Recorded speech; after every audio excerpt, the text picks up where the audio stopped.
এটা হলো ঢাকা গুলশানের পূর্বাঞ্চল, বাটার থানা, নূরের ছেলা বুটঘাট।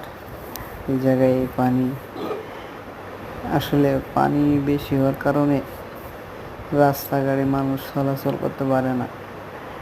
এত পানি হয়েছে, বৃষ্টি হলেই পানি হয়, বলার মতো না। এই পানি